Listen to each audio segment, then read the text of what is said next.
right now we're going to talk about infrastructure, energy infrastructure for the companies that make energy, move it, and use it. And we're going to talk about this in the context of the energy transition. Now, at Eurasia Group, we talk a lot to companies about the energy transition, and really there is no the energy transition. There's just a lot of different energy transitions going on. They all have different paces, different directions, and companies need to make decisions today about, in that context, about being able to provide energy and services to customers today, in 3 years, in 30 years. And so in this conversation, we're going to talk to companies about how they are navigating this energy transition and how they're thinking and which policies are helping or hindering or important to them as they start to make these investments. And so my colleague Evan did me the kindness of introducing the panel, so I am just going to jump right in. So Jim, if we could start with you. I know that you both are a user of energy. You're also a maker of the solutions. And recently you put a plant, a ethylene cracker plant in Fort Saskatchewan, Alberta. And this plant is net zero for scope 1 and scope 2. So for the energy that you use on site and the electricity that you import in. Now, that requires a very specific kind of infrastructure. And so I was hoping you could talk about the infrastructure that you were looking and what Fort Saskatchewan had that made it possible for you to put this plant there. Sure, and maybe for background for everybody, about half of our CO2 footprint is from production of power and steam, and about half is from furnaces that actually crack natural gas into ethylene, which is our base raw material. We've been in Fort Saskatchewan for 60 years. It is in the heartland of oil and gas region. And so that infrastructure is existing, and our ability to work with partners and create long-term advantaged feedstock locations is a critical part of it. But one of the key things that was there was a carbon capture trunk line, the Alberta Carbon Trunk Line, which runs within a few kilometers of our site, and the fact that you have policies here in Canada, a price on carbon, and also the investment tax credits and the Strategic Innovation Fund to drive the transition, which made it, helped us in terms of managing the risk of this first-of-a-kind implementation. And to give people an idea, we will build a 2 million ton ethylene cracker at the site. It will be built completely to use hydrogen as the feedstock, and then we will convert a 1.5 million ton cracker at the site to use hydrogen as the heat for the furnaces, and that will reduce 1 million tons a year of CO2 from the environment. That'll be the world's first ethylene facility that's net zero, scope 1 and 2. That's the largest hydrogen carbon capture project in the world to FID, and it started construction in first quarter. All right. So a lot of infrastructure already had to be in place, but what was interesting is you were talking not only about the physical infrastructure, but also the policy infrastructure that had to be in place to make that profitable. And Mark, I want to turn over to you. I mean, we just heard about what the right infrastructure for a plant looks like. I think the airline industry is in a very interesting moment right now. There's a lot of options out there for where the energy transition will take airlines. You've got hydrogen, you've got biofuels, synthetic fuels, electric. And so I was hoping in each one of those is going to require not just its own airline equipment, but the whole infrastructure, fueling infrastructure. And so I'm curious to know what Air Canada is looking at and what kind of infrastructure you're thinking is going to be needed. Sure, and good afternoon, everybody. Thanks for having us. There's 3 major pillars to our strategy. So just to orient it around the goals and the commitments we've made. It's a 2030 goal, a 20% reduction in GHGs from air operations, and then a 30% reduction in GHG from ground operations, 2030, and then a 2050 goal of net zero. And to get there, there's, as I said, 3 major pillars. The first one is around consumption and efficiency. So we're still taking delivery of new aircraft, and the current latest generation of aircraft have between a 20 to 30% reduction in consumption over the aircraft that they're replacing. In terms of kind of the next step change in aircraft technology, that's probably something that's another 10 to 15 years away. The second major pillar is around fuels. And there's a lot of talk in the industry about sustainable aviation fuel many different ways of producing it, different feedstocks that are available. But you can think of SAF as delivering about an 80% reduction in GHG. The issue we have there is production is still very limited. In 2023, 0.2% of all jet fuel consumed in the world was SAF fuel. And there's a goal to triple it this year to 0.5%. So obviously there's a lot of work that has to happen. Maybe we could talk more about how we're going to get there. Maybe just to focus a little bit more on the future of fuels, there's the opportunity for hydrogen. And we've placed an order for a hydrogen-powered hybrid aircraft that we expect hopefully to take delivery of by the end of the decade. But we still have to just keep in mind these are 30-seat aircraft that maybe have the range of 100, 200 kilometers. So still very limited in the context of a global network in terms of what they can produce. And keep in mind that liquid hydrogen requires about 4 times the physical space as kerosene. And everything in aircraft engineering is all about weight and space. So you have a little bit of a weight advantage, but you have a big space disadvantage. So we still see hydrogen as being something which is very much next decade, maybe the decade after that, especially considering the safety parameters of the aviation industry. Nothing really is higher, I'd say, or matched with the best there. And then third, of course, is carbon capture and other forms of mitigation. We were an early investor in carbon engineering, which was purchased by BP. We're part of a fund with Airbus, as well as a part of another fund with United Airlines. And we provide our corporate customers the opportunity to offset all of the emissions associated with their travel. The first company that signed up was Deloitte, and there's been plenty since then. So those are kind of the 3 pillars of the strategy we're pursuing now. Excellent. So Greg, I want to turn to you.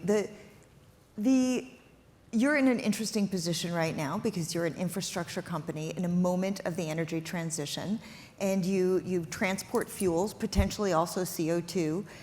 So your business is going to look different today than it does in 5 years and than it does in 50 years, but you've got to make those investments today. So how are you making this decision about where you place your capital and where you're building your infrastructure? Well, first of all, thanks for having us. I'm actually thrilled to hear both these gentlemen talk about this because everything they're talking about will continue to use much of the infrastructure that's been used for a very long time, right? So if you think about Enbridge today, moves about 30% of all the oil that moves in North America and export, about 25% of all the natural gas. Half of our business is made up of natural gas utilities and renewables. 20 years ago, it was virtually just an oil pipeline. So you have to really think about where is energy transition gonna go? And you have to be a believer, which I am, that sudden change takes a really long time. And you're probably gonna have to think through that and use existing infrastructure. So Jim and I talked about this earlier today. I mean, without the natural gas infrastructure that exists in Alberta, it would have been very difficult for you to be able to operate what you have. Carbon capture, it is captured, it is put down whole in storage facilities. Well, places like Ontario and Texas and Alberta already have those facilities that are there. The only way that that CO2 is going to be able to get from where it is produced to where it's going to be stored will probably be through a pipeline. The same with hydrogen, et cetera. So much, you really have to realize that today, the infrastructure that we've used for the last 30 years, it'll be developed, changed, slightly modified, but will be used for the next 20, 30, 40, 50 years. And I think you also have to recognize that this takes a really long time to happen. So, you know, if I heard you by the end of the decade, you're hopeful to get that new jet facility. But otherwise, you're still going to be using jet fuel, which is obviously a fossil fuel, right? That's just a reality of the situation. So I think you can't get too far ahead. We try to set up the company so that you're on the leading edge, but not the bleeding edge. So we're now a top 10 developer of renewables in North America. But virtually all of that has to have gas backup. So where's the gas infrastructure for that? And then on the liquid side, well, we may be using, although it hasn't proven out that way yet, we may be using less oil in North America now. From an export perspective, which we've got into in the last several years, there are countries around the world that are moving from from dung to coal to other. And the step along the way is actually using oil. And then they'll get to gas, and then they'll use renewables, and eventually you're going to keep using it, right? So the old infrastructure is the way I think about it, is the new infrastructure of the future, better, faster, stronger. But we're going to need it all. And I think we'll probably come back to this. Price is a critical component of that. Yeah. So the thinking hasn't changed so much of what we need. It's how we're using what we have, how we are going to adapt to what we have to be able to meet our targets. And you have to think about a company like Enbridge, absolute methane emissions down 40% since 2018. These are all possible through changes, more adaptability of our assets, newer assets, addition of assets, but ultimately relying on that original backbone. So having infrastructure that's laid down and not wasting it, but you're going to be using it for different things depending on what the demand is. Yeah, let's not forget the NIMBYism out there. It's not particular to anybody. I mean, you try to build a Walmart or a pipeline or a ethylene cracker or renewable facility. I mean, try that off Hyannisport. It's taken a very long time, right? So these are challenges that have to be overcome for all infrastructure. So, James, I'd like to turn over to you. So, CPKC Rail operates Canada, US, Mexico, right? And you transport fuel and things that are kind of adjacent to fuel, so agriculture and chemicals.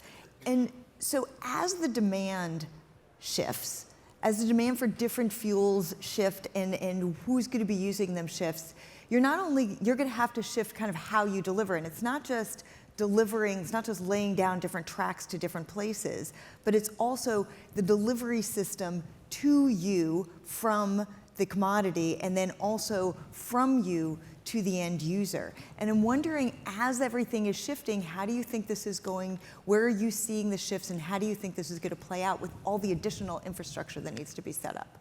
Yeah, thank you for having me as well. It's an honor to be on this panel. And I'll jump on something that Greg was saying, is that railways are a bit like pipelines. They're there. We can repurpose them for different commodities, different types of demand.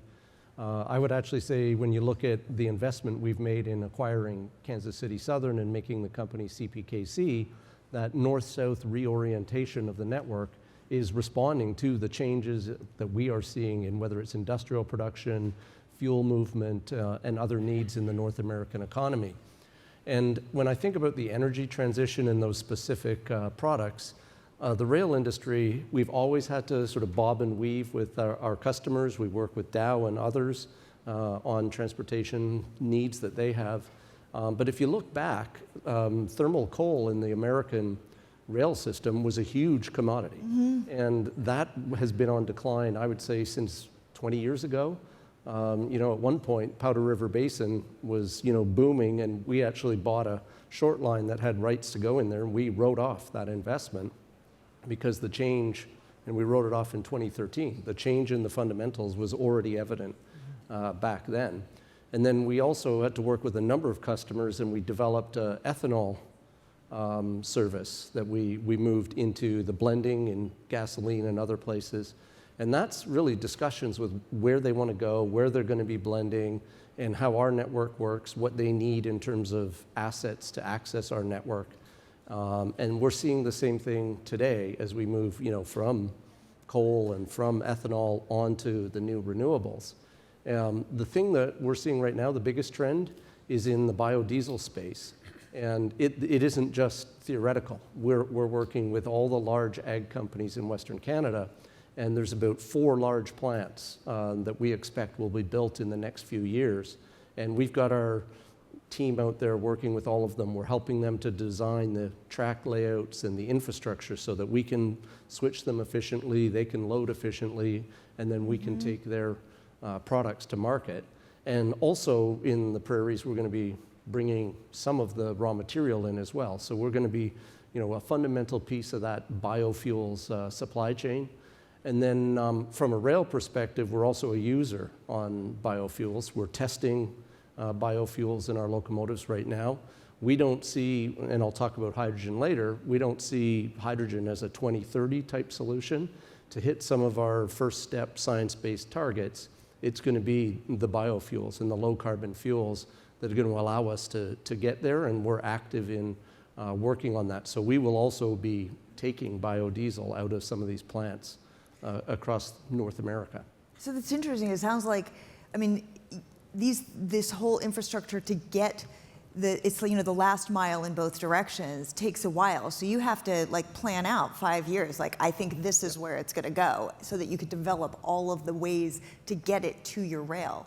Yeah. Yeah, the negotiation and the sort of design is a couple of years. There's permitting, which can take a long time. Federal, local. And then construction is actually the relatively easy part of getting the infrastructure in the ground.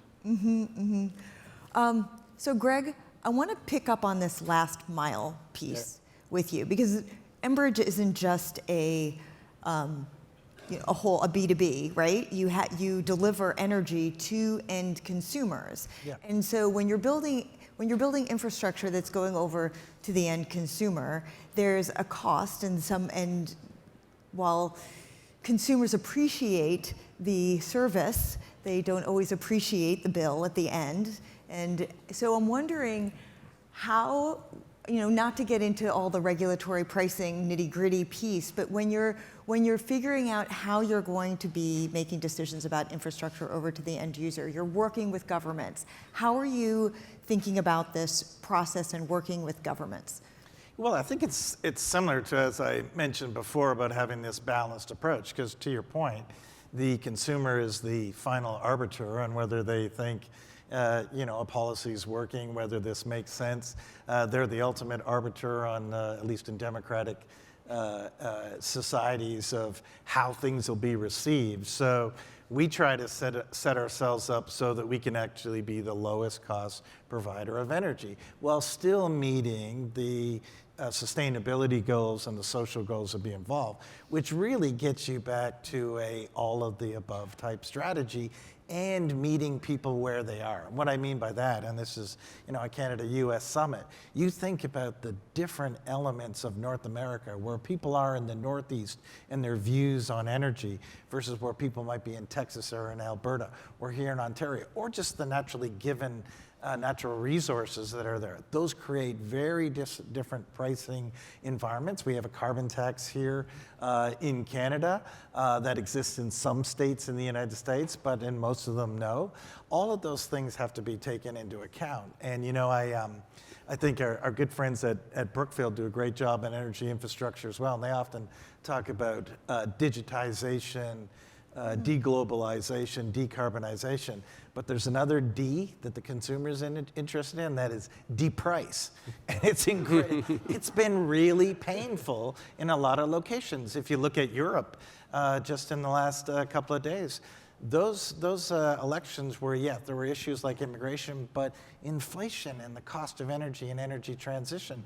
The Russian situation has bent this large, that if you're going to protect the consumer and make goals and headway on the sustainability side, you're going to have those trade-offs. So we're very focused, on moving as much energy as we can at as cheapest as possible. Ontario's a great example here. So on any given day in Ontario, natural gas provides twice the energy of electricity at half the cost. Now you just think about, if you're going to flip that around and go 100% electrification, maybe we'll get there over time, but who's going to bear that cost?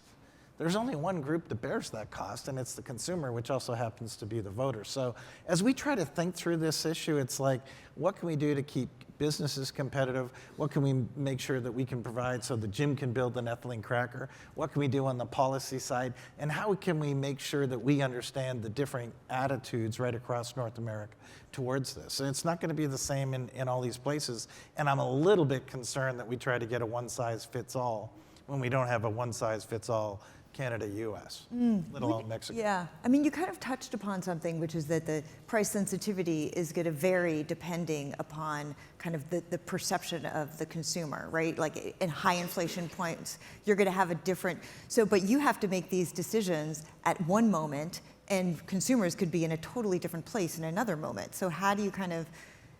Well, some of it's physics and some of it's economic. I mean, you can't, you can't instantly get rid of pipelines, right? So you Right. really need to think out 20, 30 years on this type of issues, but lots of industries are trying to do that. And then you have to adapt. So good examples. So let's look at, you build, our major pipeline in the United States that we operate is called Texas Eastern.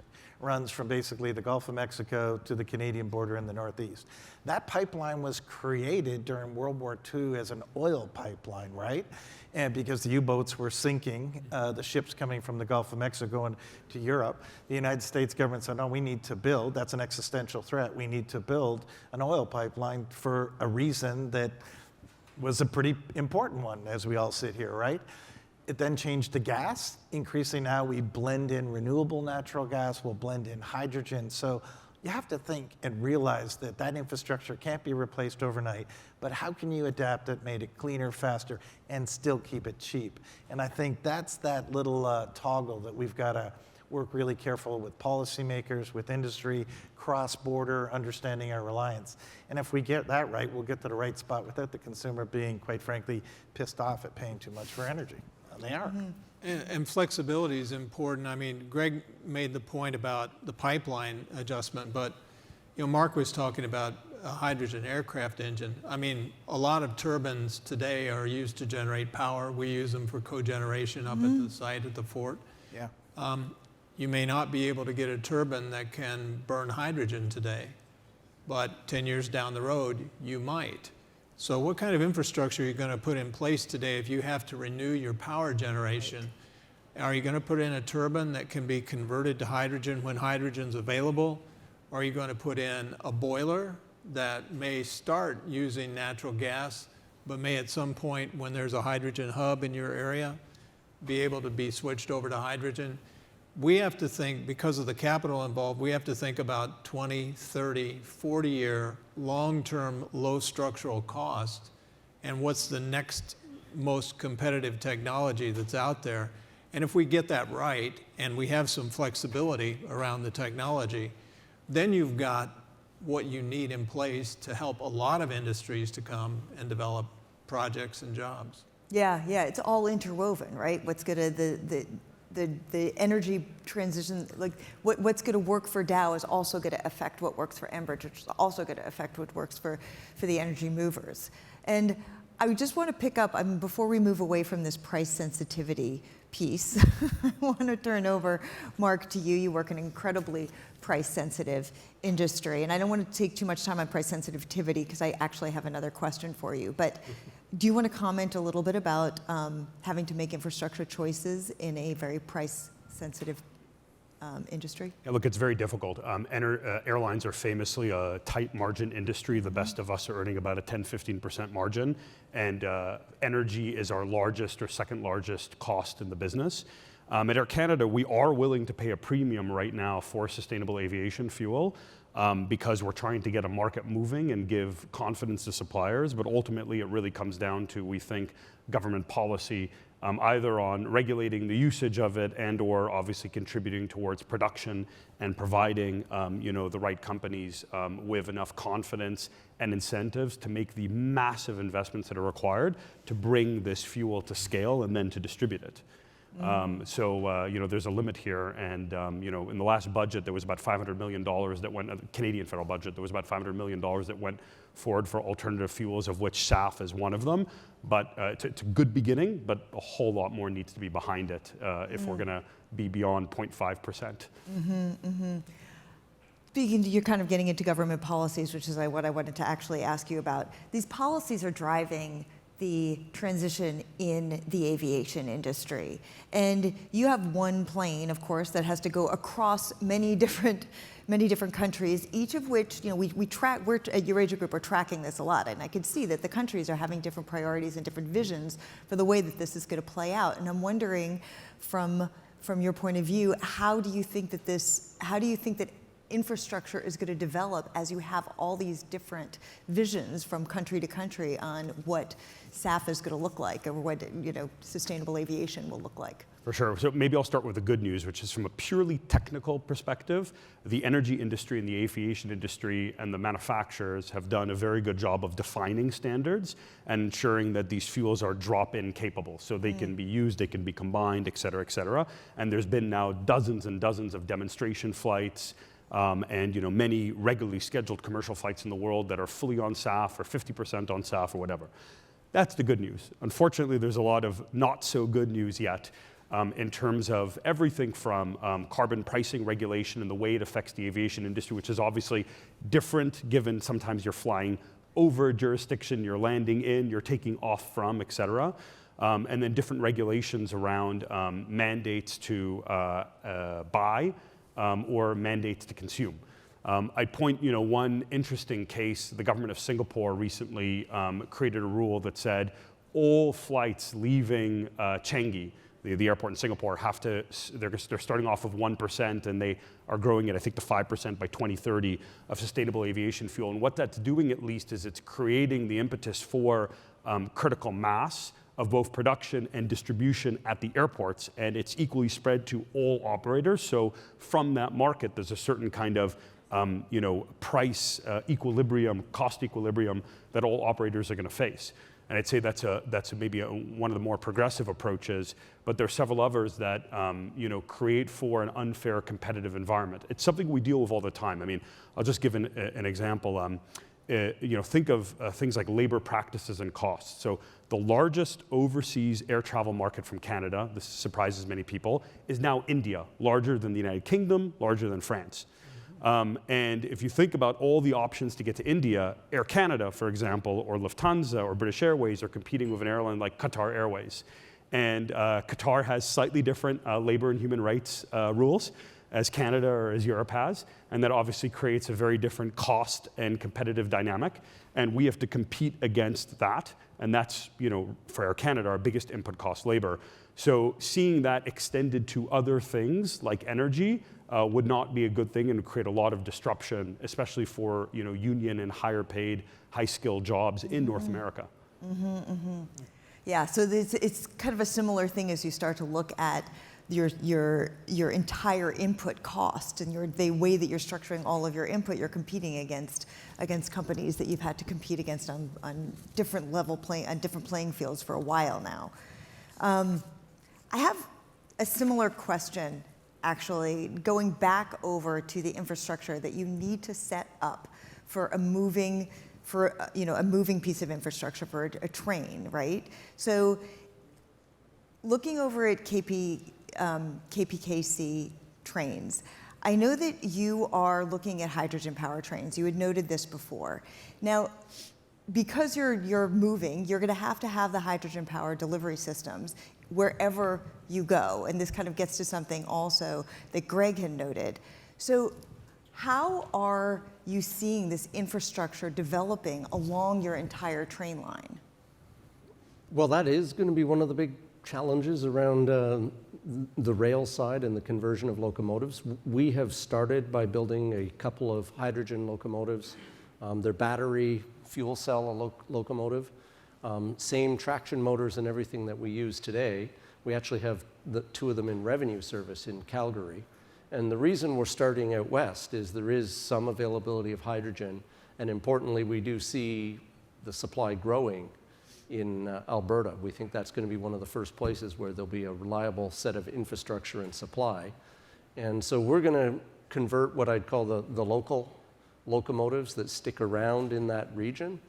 But longer term, as we develop over-the-road, long-distance trains with hydrogen, we're putting tenders on. And the lucky thing for the railroad is we already have to fuel the diesel locomotives, and we go so far and then fuel at a set number of points on the network.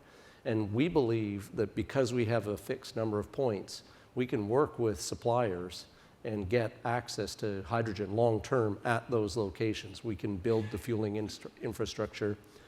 Air Products is working with us in Lethbridge to set up another pilot down there. And so that's how we see our network building out, and that's how we think that hydrogen will fit. On the policy front, I do want to jump in on one thing. As we look at hydrogen supply, and if you want to incent, and we were talking about pricing, in North America, you got to have adequate supply for railroads and others that want to go into the hydrogen space. And how are we going to ensure that there's enough for all of that industrial demand on hydrogen? And at the same time, the governments are looking, at least the Canadian government, setting up large export capability, you know, at a Port of Prince Rupert, off the East Coast into Germany and other places. And so some of that policy of trying to export hydrogen when we're sort of scratching our heads how we're going to source hydrogen seems to be in conflict with driving a successful North American transition. And so that's one thing that we're a little bit concerned about, is that conflict. And what it'll do is it'll just drive up price. Those that need it to hit targets or mandates or whatever will end up having to pay. They'll have to pass it on to their customers. And as Greg said, the consumer will ultimately pay. And so do we really need to raise the price of hydrogen in long-term in North America or not? Yeah, I mean, I think the conversation around hydrogen has really changed from it being, you know, we're calling it the Swiss Army knife. But is there really going to be enough? Is it going to be the right thing for everything, or is there going to have to be choices that are made? We're going to use it here, we're not going to use it there, Yep. right? So, Jim, I want to turn back over to you and talk about infrastructure that you may not have direct control over.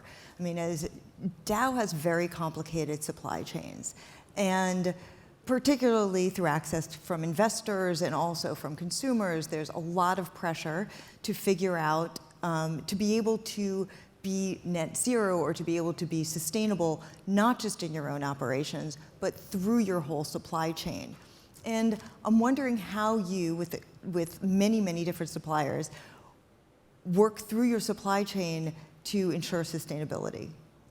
Yeah, our Scope 3 emissions, I talked about Scope 1 and 2, but our Scope 3 emissions are 70% of our emissions, and a lot of it is upstream supply to us. A lot of it is distribution of our products around the world.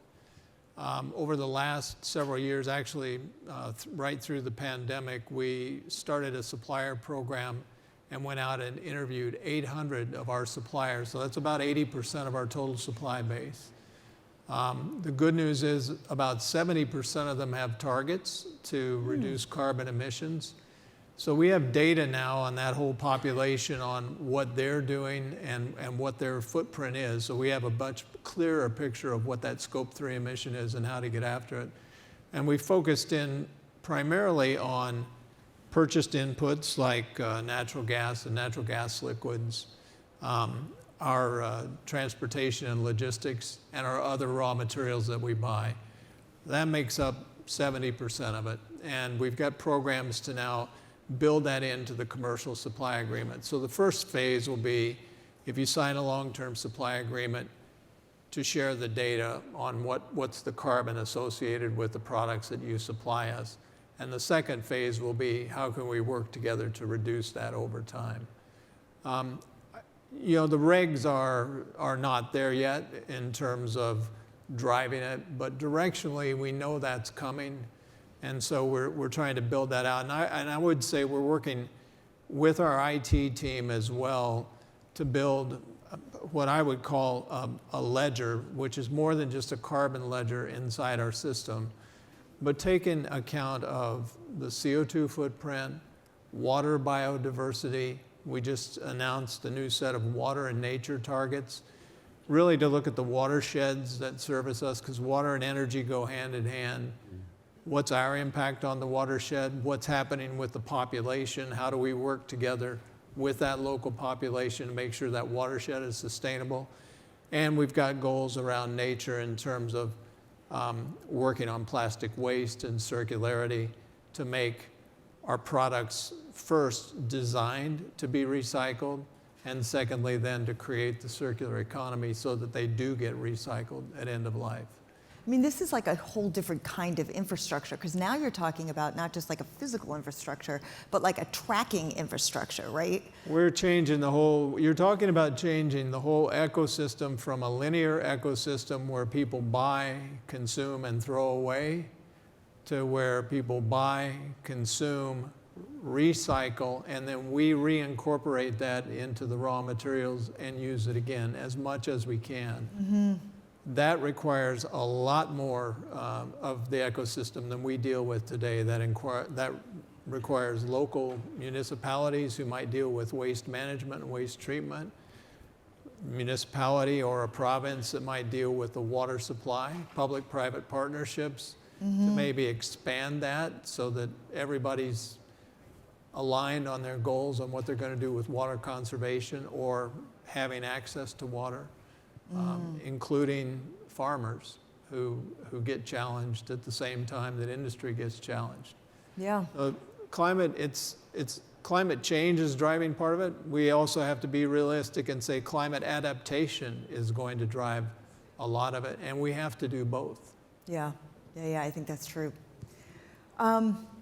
We are going to finish up with a lightning round. You guys each have a minute to answer a question. So we have among us a lot of people who make policies, think about policies. And so I'd like to go through and say, if you guys could have one ask to policymakers that would make your life easier on decisions around infrastructure, what would that be? And we're going to start off with James first. Yeah, and I think I've heard Mr. Cohen earlier today talk about sort of the regulatory approval process of projects, and he was using nuclear reactors and said it's 16 to 18 years. In the infrastructure space around railroads and working with our customers, some of that can be very long. I would even give the example of the Port of Vancouver trying to expand an intermodal terminal, and I think they would like 16 to 18 years. They started in the early 2000s and just recently got approval. And so we really do need a regulatory environment that has faster timelines and more certainty and predictability to how the process is going to play out. So that would be my one answer. All right. Greg, what are your thoughts? Excellent. I would echo that, but let me also say, let's not waste this opportunity, which will be trillions and trillions of dollars of investment in great infrastructure, to not bring along those who, through no fault of their own, have been disadvantaged through the years of not being able to invest. And I'm thinking of Indigenous communities here in Canada, without us telling them what's best for them, let them decide the same in Canada. And then many communities, poor communities and communities of color in the United States. If we miss that opportunity, I think we just get back into this acrimonious side of things. So I think there's a way to do energy evolution with economic reconciliation. So a just transition, not just a transition. Excellent. And Jim? Permitting is absolutely critical. We were facing a huge demand for electricity and the energy transition before we ever heard about the quantum of electricity that was going to be needed for data and AI. And so, we need permitting in a big way to support these new technologies, including nuclear. We're building a small modular reactor down in Seadrift, Texas, to take a site there to net zero scope 1 and 2 emissions. And that's going to require a lot of cooperation between Canada and the US on the uranium supply and the enrichment for that new type of fuel. It's a safe, walk-away safe, small footprint reactor, should be able to be built much lower cost and much faster, but we need to be supportive and we need to permit it. And a price on carbon, we desperately need in the United States, like you have here in Canada. I think that becomes a mechanism which helps levelize the playing field and helps accelerate the transition. Yeah, the price on carbon kind of gets to the certainty piece. It's a similar issue. Mark? Sure, thanks, Sherry. So we talked about support for sustainable fuels and having Canada match what's happened in the US, but in terms of infrastructure, I'd say in Canada we have this very unique model where the airports pay hundreds of millions of dollars of rent annually to the federal governments, and in most other jurisdictions in the world it works the other way around, where government at different levels actually fund airport development. So our priority is to see those rent payments stop, or at least be deducted from a capital expenditure perspective of investments in the airport. It does two things. It can really increase the energy efficiency of the airport, so we see this in projects throughout the US now where there's a big renaissance in airport construction and design. You've seen the LaGuardia transformation, of course, which is well noted. There's plenty of other examples. But also there is a tremendous amount of fuel that we waste because of inefficient airport design and facilities that aren't fit for purpose. So that includes things like planes flying around in the sky that aren't able to land, and also includes unnecessary taxiing on the ground, ensuring that there's infrastructure at the airport to have new fuels come in and be distributed to aircraft, really about airport development. Excellent. So we've got certainty, equity, permitting, and efficiency. So you all heard it. Please join me in thanking the panel. Thank you guys so much.